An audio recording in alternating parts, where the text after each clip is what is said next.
کی رضا اس کو شفیع جو میرا غوث ہے اور لاڈلا بیٹا تھے۔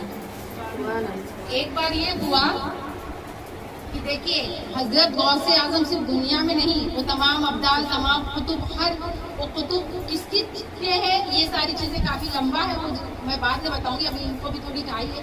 تو وہ آسمانوں میں جو جہاں تک انسان کی ذات نہیں پہنچتی وہاں پر سو رہے تھے۔ یہ جو میں نے ابھی شعر پڑھا ہے نا اس کا ڈسکرپشن دے رہی ہوں۔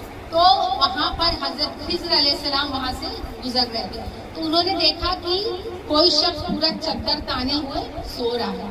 انہیں بڑا جلال آیا کہ بولے یہ جگہ تو عبادت کی، اللہ کے ذکر کرنے، یہاں کون سو رہا ہے؟ تو انہیں اٹھانے گئے، بولے اے اٹھ اٹھ۔ اتنے میں اللہ کی ندا آئی، بولے اے خضر سن، تو جس سے محبت کرتا ہے وہ میں ہوں، اور میں جس سے محبت کرتا ہوں وہ یہ ہے شیخ عبدالقادر جیلانی۔ سمجھے؟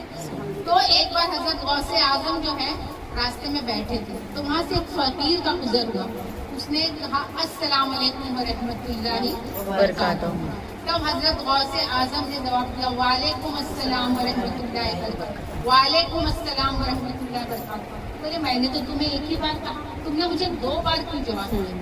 انہوں نے کہا کہ اس کے کچھ 5 سال پہلے تم یہیں سے گزرے تھے اور تم نے سلام کیا تھا دروازے میں، میری ماں نے سنا نہیں تھا لیکن میں نے پیٹ میں سنا تھا، اور اس وقت میں جواب دیتا تو میری ماں ڈر جاتی، یہ اسی کا حساب میں نے برابر کیا، اسی کا جواب میں نے برابر کیا۔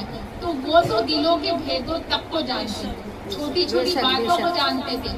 وہ جو ان کے گلی سے بھی گزر جاتا تھا نا، ایک بار ایک بوڑھا شخص ان کا انتقال ہو گیا، تو وہ اپنے بیٹے کے خواب میں آیا اور کہنے لگا کہ میرے اوپر بڑا عذاب ہو رہا ہے، تم جا کر میرے لیے دعا کرو تاکہ میں عذاب سے نجات ملے۔ اب ان کا بیٹا مرتا نہ کیا کرتا، گیا حضرت غوث اعظم کے پاس، کہنے لگا کہ میرے ابا پر بہت زیادہ ہی عذاب ہو رہا ہے، کچھ تو کیجیے، آپ میرے لیے دعا کیجیے۔ تو بولے یہ پتا کرو تمہارا ابا جان جو تھے کبھی میری محفل میں آ کر بیٹھے تھے یا کبھی میری محفل پہ ان کا گزر ہوا؟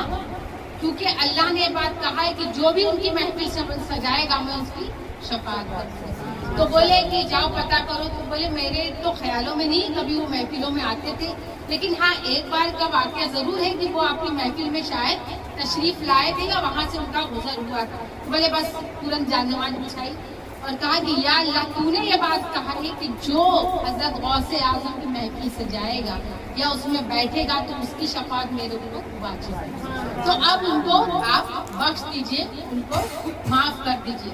اسی رات اس کے ابا